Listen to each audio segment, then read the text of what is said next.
A chill wind swept through Washington, but the real storm was brewing not outside on Capitol Hill, but within the gleaming, tension-charged studios of the Pulse of America. The nation, already weary from a relentless news cycle, was about to be rocked by a question so audacious, so pointed. It promised to ignite a wildfire across America's already fractured political landscape. The studio lights, usually a warm glow, now pulsed with an almost electric intensity, bathing a sleek circular stage where two figures, soon to be locked in a battle of wills, awaited their cue. This wasn't just another debate. It was a detonation, a public reckoning that would force millions to confront uncomfortable truths. Marcus Tate, the show's seasoned host, his deep voice resonating with a practiced gravitas, opened the segment with a weighty introduction. "Tonight," he began, his gaze sweeping across the expectant audience, "we dive into a conversation that has all of Washington, and perhaps all of America, buzzing. A simple question, yet one shaking the very political core of our capital. Who is truly running the country during President Joe Biden's term?" His words hung in the air, a silent challenge that seemed to amplify the tension. "Amid these doubts," Tate continued, "tonight's program isn't about judgment, but about illuminating the truth through frank, fair, and unbiased debate." The irony of his last words would soon become painfully clear. His gaze then shifted, settling, with a calm yet piercing intensity, on Karoline Leavitt, a blonde-haired firebrand, formerly a White House press secretary under the previous administration, now a rising star in her own right. She stood tall, practiced poise masking her youth, a confident smile playing on her lips. "Karoline Leavitt," Tate acknowledged, "you've become the center of attention with your blunt remarks about the Biden administration's inner workings. Please share your perspective." A heavy silence blanketed the room, broken only by faint breaths. The war of words had begun. Leavitt adjusted her mic, her eyes sharp and unwavering, scanning the cameras as if speaking directly to every concerned citizen watching from home. "Thank you, Marcus," she began, her voice clear and cutting. "I'll be direct. The American people have been told Joe Biden is fully capable of leading the nation, but a newly surfaced video tells a very different story." She paused, letting the implication hang in the air, then delivered her first calculated strike. David Hogg, DNC co-chair, admits Anthony Bernal, Jill Biden's chief of staff, wields outsized influence in the White House. A collective gasp rippled through the audience. "So I ask," Leavitt concluded, her voice gaining an icy edge, "if Joe Biden isn't in charge, who's calling the shots?" Across the stage, Jasmine Crockett, a rising Democratic star from Texas, gripped the edge of her podium. Her razor-sharp gaze was fixed on Leavitt, visible anger sparking in her eyes despite having anticipated the jab. The cold precision of Leavitt's delivery, however, still managed to ignite a fire within her. Marcus Tate turned, his tone grave, acknowledging the storm that had just been unleashed. "Congresswoman Crockett," he announced, "your response." Crockett leaned into her mic, her voice low and steady, carrying the distinct cadence of her hometown. "Let me be clear, Marcus," she began, her words a direct challenge to Leavitt's narrative. "This isn't a bombshell revelation. It's a tired Republican tactic to distract from the chaos they've created.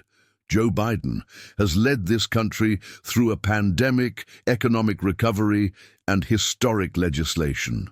Suggesting he's not truly leading is both wrong and an insult to millions of voters." The room erupted in a cacophony of applause and boos, the sound intertwining into a singular roar of political discord.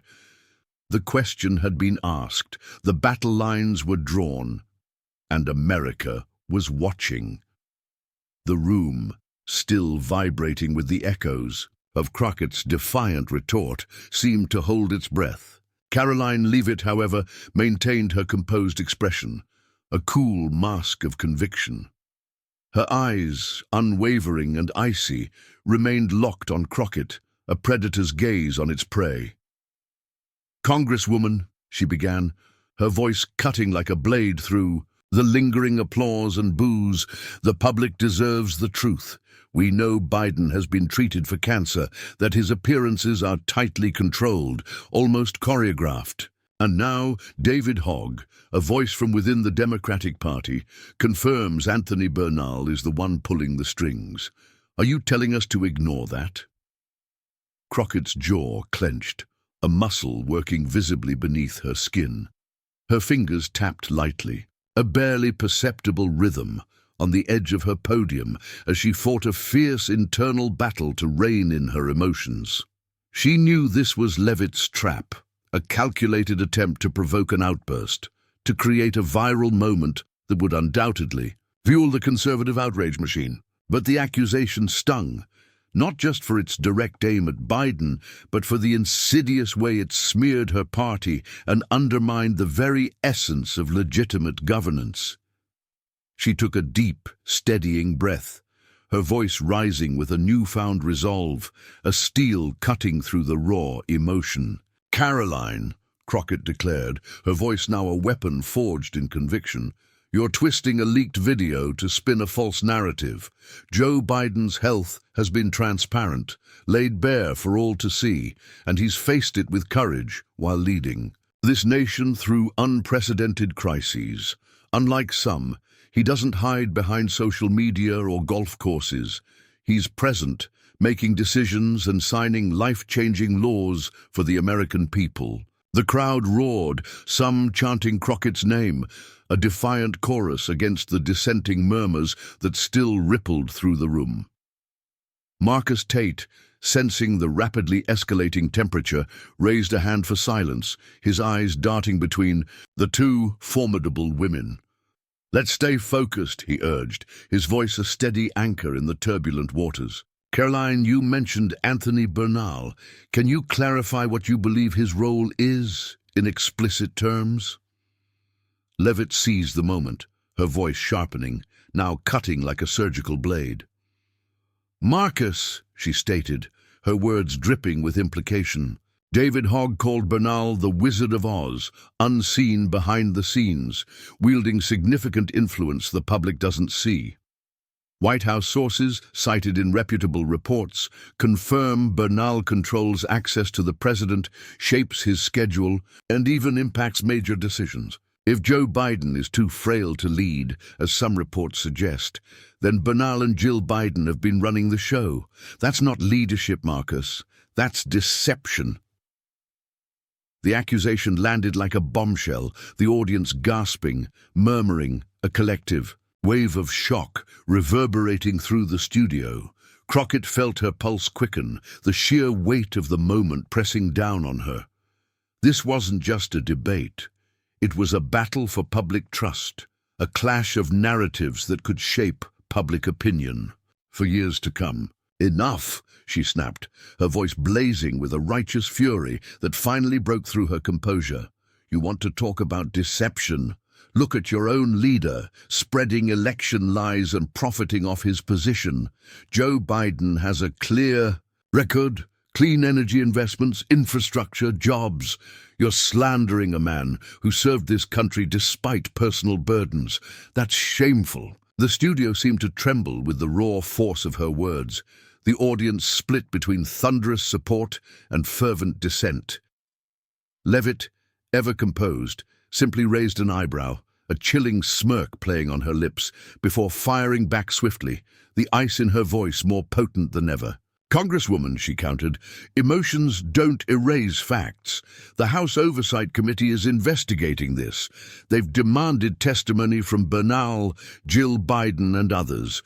If there's nothing to hide, why are they dodging accountability?" The gauntlet had been thrown, and the stage was set for the next, even more explosive, round. Marcus Tate stepped in, sensing the debate veering dangerously out of control. "Let's keep it civil, ladies," he interjected, his voice firm, attempting to re-anchor the rapidly spinning conversation. "Karoline, do you have evidence beyond Hogg's video?" Leavitt, ever poised, simply nodded, pulling up a sleek tablet and scrolling to prepared documents. "Reports from former White House staff," she asserted, her voice gaining an almost prosecutorial edge, "cited in reputable books, describe a tightly controlled environment where Biden is rarely seen, all to protect his image." Combined with Hogg's words and the House Oversight Committee's early findings, the truth is clear. The American people have been misled about who's running the country. Jasmine Crockett shook her head, frustration evident on her face, but she visibly reined it in. "Marcus, let me set the record straight," she began, her voice now measured, though laced with exasperation. "Every president, not just Biden, relies on a trusted team of advisors. That's how a modern government works. Jill Biden isn't a puppeteer. She's a devoted partner and confidant. And Anthony Bernal, he's a seasoned professional, not the power-hungry manipulator some want to paint him as. This overblown narrative is just an attempt to distract from real issues, like how the current administration is quietly gutting healthcare while preaching transparency and accountability." The audience stirred again, whispers rising like small waves across the room, the energy shifting from shock to renewed tension. The stage lights flickered, dimming briefly before flaring back to signal a new round of debate, a silent warning of the crescendo to come. Tate, the host, stood center stage, his presence commanding, his sharp gaze darting from Jasmine Crockett to Karoline Leavitt. "We've navigated heated discussions about President Biden's health and the influence of those close to him," he articulated, his voice steady, rhythmic. "But another issue in these final months of the term is drawing attention and controversy. President Biden's pardons. Some suggest these decisions lack full transparency and may even be driven by political motives or special interests. Miss Karoline, you've hinted at irregularities in these pardons. Can you elaborate?" The air grew heavy as all eyes focused on Leavitt. She stood tall, responding with unwavering confidence. "In his final term," Leavitt declared, her voice cutting like a new blade, "President Biden issued multiple pardons signed with an auto pen, a device signing for him. If he's not fit to sign, who's giving the orders? The Oversight Committee is investigating and has evidence suggesting Anthony Bernal and Jill Biden are behind it. This isn't just procedure, Marcus. It's a question of legality impacting the very fabric of our nation." The audience stirred, and Crockett felt a fresh wave of anger rising, but she held it in check, her jaw tightening. Tate turned to her. "Congresswoman Crockett, how do you respond to the claim that these pardons are questionable?" Crockett stepped forward, her voice forceful, a weapon. "Miss Leavitt's accusations distort the truth. The president's pardons are entirely legal, aimed at correcting judicial injustices. Using an auto pen is routine administrative procedure for any president. Claiming Biden isn't in charge is a political ploy to obscure achievements like job creation and infrastructure development." Leavitt smirked sardonically, an almost imperceptible curl of her lips. "If Biden is fit," she retorted, her voice dripping with skepticism, "why use an auto pen for critical pardons? The Oversight Committee has documents showing many were signed without evidence of his direct approval. Bernal is behind it, with Jill Biden's consent. This, Congresswoman, is a breach of public trust." Crockett, now truly furious, stepped closer. To the podium, her voice blazing. "You and your administration should look in the mirror. You turn routine processes into conspiracies while your boss uses power for revenge and to enrich allies. Biden's pardons deliver justice, freeing people abandoned by the system, and you call that a breach? That's callous." The room erupted in a chaotic blend of shouts and applause, forcing Tate to intervene, pounding his hand lightly on the podium.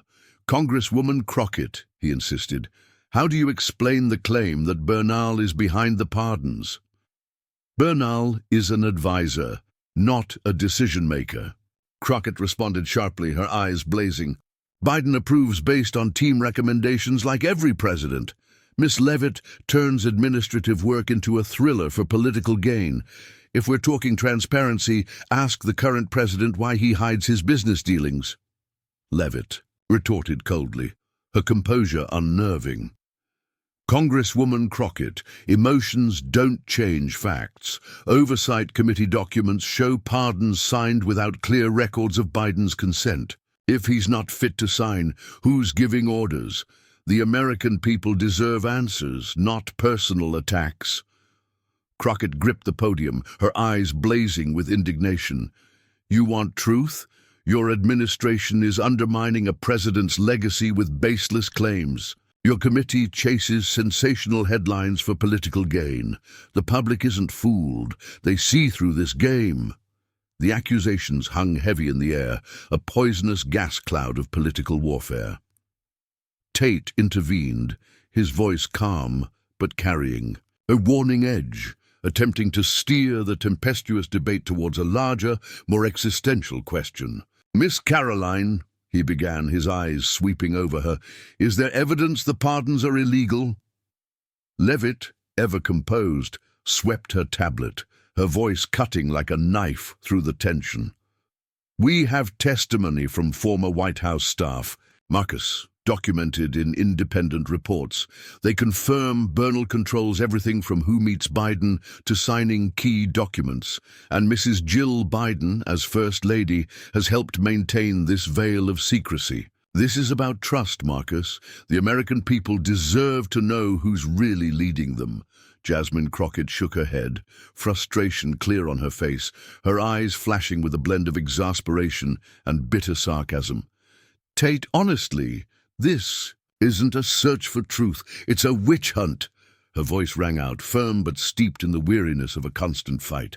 Jill Biden and Anthony Bernal have worked tirelessly to support a president facing personal challenges, all while moving the country forward.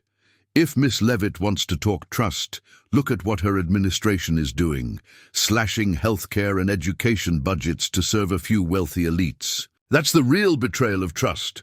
Murmurs rippled through the room, divided by nods of agreement and frowns of dissent. The atmosphere was no longer just tense, it was heating up, a crucible of clashing ideologies.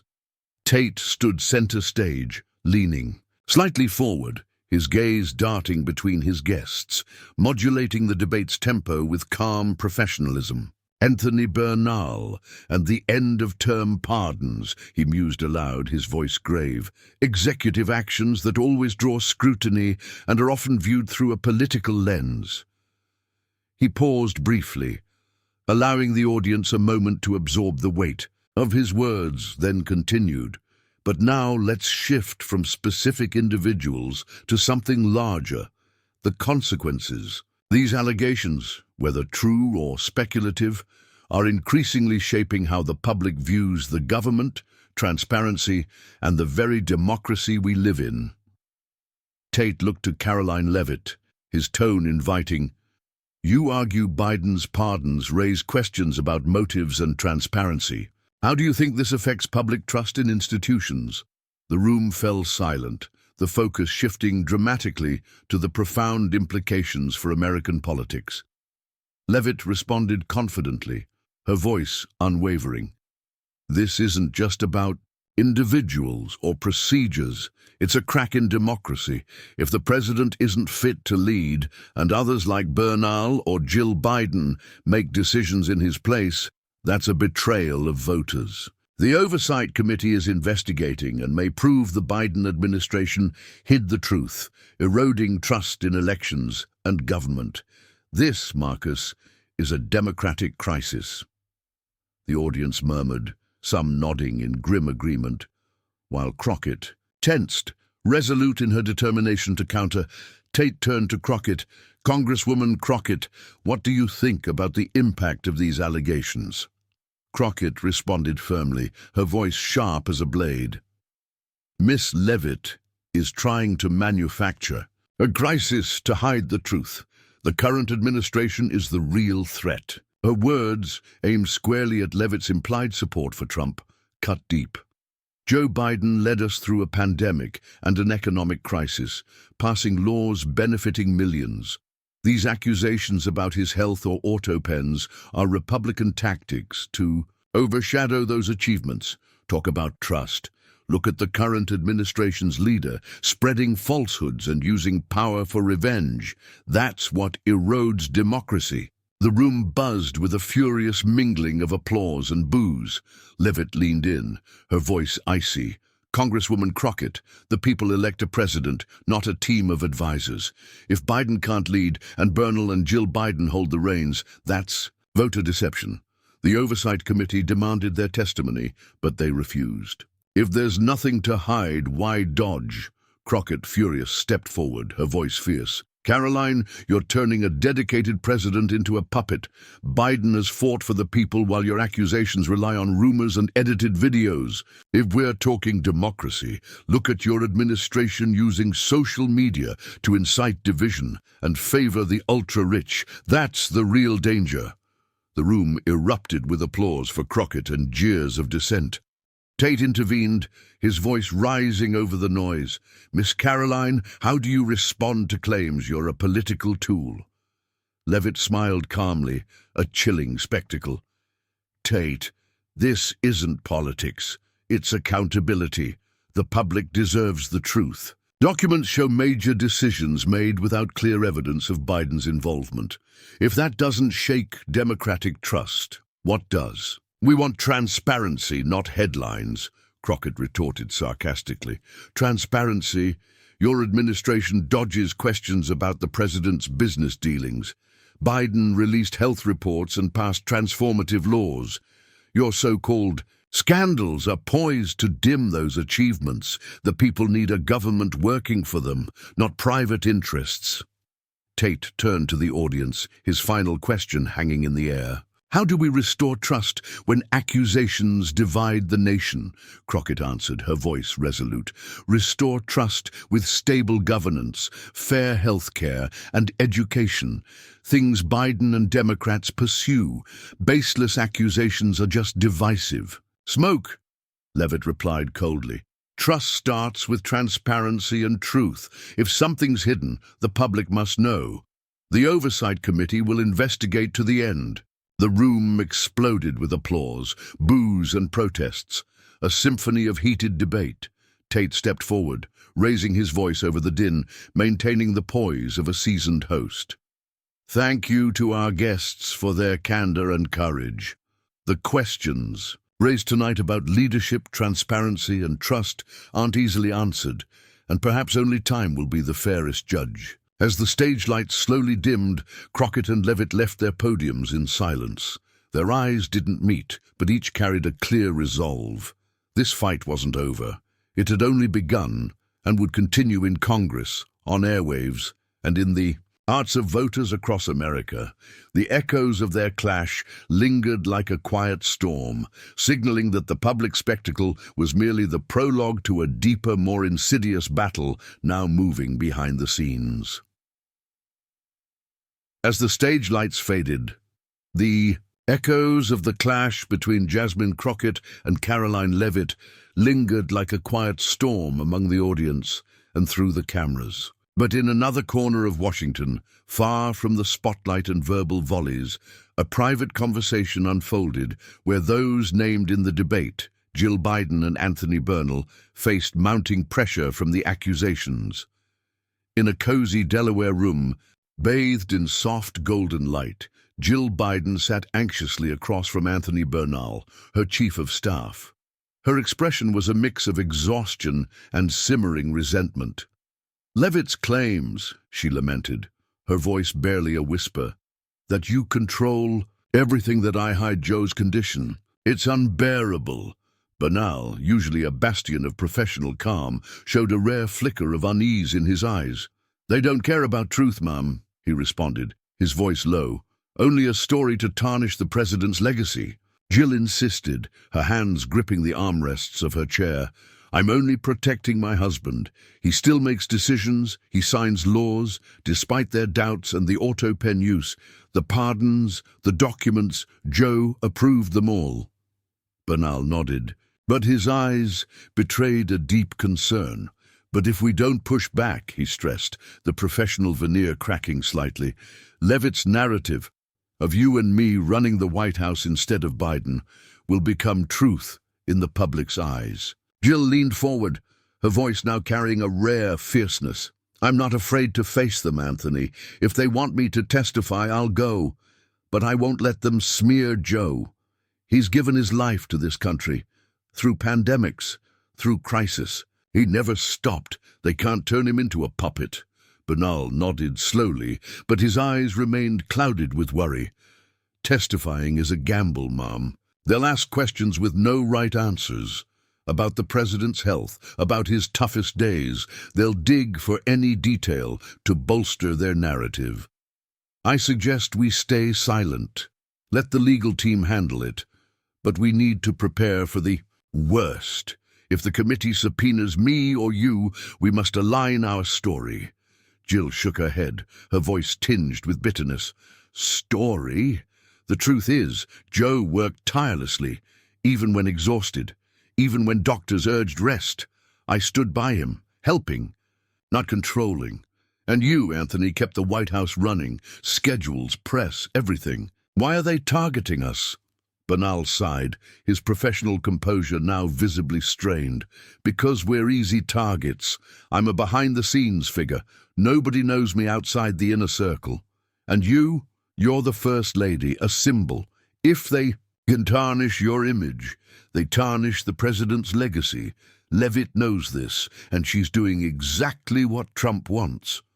Jill stood walking to the window, her gaze lost in the darkness beyond. I don't care about my image, Anthony. I care about Joe and what he's built. The laws, the jobs, the hope he's given people.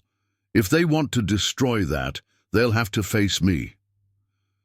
Bernal looked at her, a flicker of respect in his eyes. I understand, Mom, but we must be careful. I've reached out to allies in Congress. They're trying to slow the investigation, but if the Oversight Committee subpoenas us, we need a strategy. I don't want you or the President to be victims of this political game. Jill turned back, her eyes more resolute than ever. Anthony, I'm not a victim. I've stood by Joe through every challenge. If they want the truth, I'll give it to them on my terms. You do what you do best. Keep things from falling apart. Bernal nodded, a faint smile finally crossing his lips. I will, ma'am, but I must warn you, Leavitt and those behind her won't stop. They want our heads as trophies. We need to be ready for any blow. Jill sat back down, her hands relaxed, but her gaze remained fixed on Bernal. Let them come. I'm not afraid. Joe isn't afraid. And I know you aren't either, Anthony. We've been through worse than this. Within minutes of the show's end, clips from the talk show flooded social media. Each moment was sliced, commented on, and shared at breakneck speed.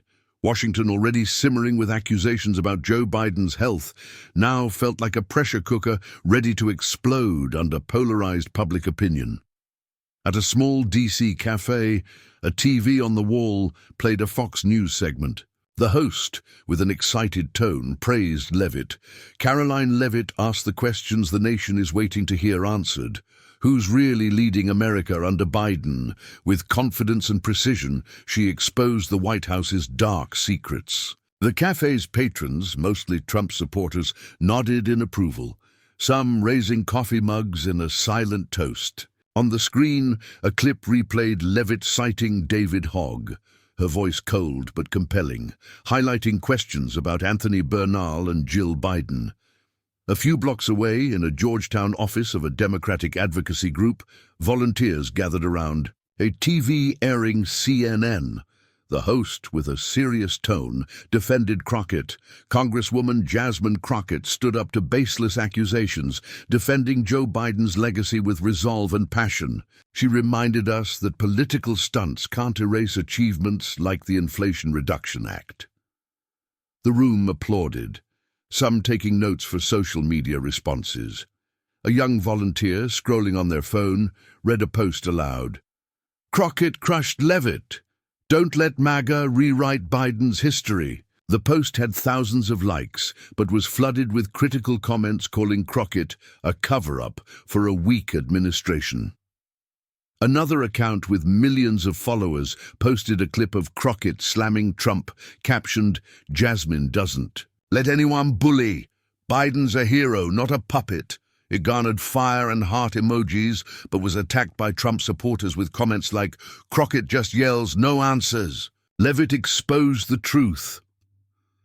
Another post from a MAGA-linked account shared Leavitt's auto-pen remarks, writing, "Biden can't sign pardons. Who's running the country?" At the White House, Karoline Leavitt sat in her office, the glow of her computer screen illuminating her face. She scrolled through posts on Truth Social, where President Trump had just shared a status. "Karoline Leavitt has made America proud. The Biden scandal is a betrayal of democracy. We will uncover the truth." The post garnered thousands of shares, cementing Leavitt's status as a rising star in the Trump orbit. But beyond the spotlight, Leavitt knew the pressure was mounting. The free press was starting to question her accusations, demanding concrete evidence beyond David Hogg's words. She texted an advisor asking about the House Oversight Committee's progress, determined not to let this story fade. Meanwhile, in her Capitol Hill office, Jasmine Crockett sat alone, the desk lamp casting light on her tired face. Before her lay a stack of papers and a phone buzzing incessantly with notifications. She scrolled through posts, pausing at a comment from a Texas voter. "Thank you, Congresswoman Crockett, for defending Biden. Don't let them destroy what he's done." She gave a faint smile, but it faded as she read another post calling her a liar and demanding she stop hiding the truth. She set the phone down, wondering if her words on stage were enough to shift public perception. Within the Democratic Party, tension ran high. At a closed-door meeting at party headquarters, leaders debated how to respond to the talk show. One senator worried, "Crockett was strong, but this could hurt us before the midterms. We need to control the narrative," another countered.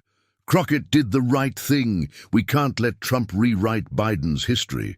The meeting ended without consensus, leaving a divided party eager to defend Biden's legacy, yet fearful of being swept into a scandal's vortex.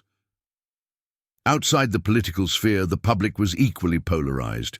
In an Ohio diner, friends argued heatedly. As the talk show played on the TV, one said, "Leavitt's right. We need to know who's really in charge. Biden looks too weak."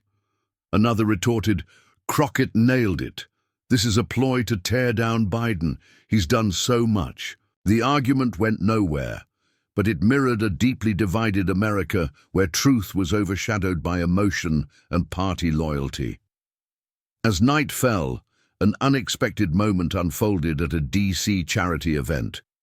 Jasmine Crockett, in a simple black dress, crossed paths with Karoline Leavitt, who was chatting with a donor. The two women locked eyes, the air freezing around them. Crockett spoke first, her voice low but sharp.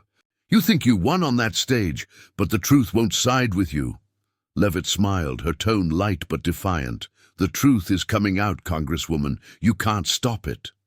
They turned away, saying no more, but their gazes promised this fight would continue. Karoline Leavitt's accusations and Jasmine Crockett's fierce rebuttals had seared into the public's mind, leaving an unresolved question. Who truly holds power in Joe Biden's final days? As the stage lights dimmed, the debate's consequences rippled outward like waves across a still lake. In a small Capitol Hill office, Jasmine Crockett sat at her desk, sunlight from the window illuminating her face, reflecting both exhaustion and resilience. On her desk lay a newspaper with a bold headline, "Crockett versus Leavitt, the battle for Biden's legacy." She skimmed the article, pausing at a line describing her as an unquenchable fire. But inside, she wondered if that fire could burn. Through the challenges ahead, The House Oversight Committee, under Republican pressure, continued its investigation, demanding testimony from Anthony Bernal and Jill Biden. Crockett knew that despite her fierce fight on stage, this battle wouldn't end with a talk show. She picked up a pen, drafting a new speech, resolved to defend Biden's achievements, from jobs to clean energy, against the political winds blowing in. Blocks away at the White House, Karoline Leavitt stood before a mirror in the press room, adjusting her blazer. An advisor entered, handing her a brief on social media reactions. Truth Social was ablaze with praise from Trump supporters, calling her the truth teller. But Leavitt didn't smile. She knew that despite scoring points with the president, pressure from the free press and critics was growing. Questions about concrete evidence beyond David Hogg's video dogged her. She gazed out the window toward the Capitol, silently vowing, "This is just the beginning." With burning ambition, she prepared her next moves, determined to keep the question of Biden's leadership in the public eye. Meanwhile, in Delaware, Jill Biden sat, her phone clutched in her hand. The news reports buzzed with the latest developments, the demands for testimony growing louder. The calm of her home offered little solace against the storm raging in Washington. She looked at her husband Joe, sleeping soundly, and a fierce protectiveness swelled within her. The public battle had escalated, but the private resolve remained unbroken. Outro. The political landscape remains fractured, the truth obscured by partisan fire. Will the accusations ultimately dismantle a legacy, or will the defense hold strong against the relentless tide of scrutiny? The questions linger, unanswered, shaping the very future of American democracy. Like, share, comment, and subscribe too. Stay tuned as this unprecedented story unfolds. Generate audio overview.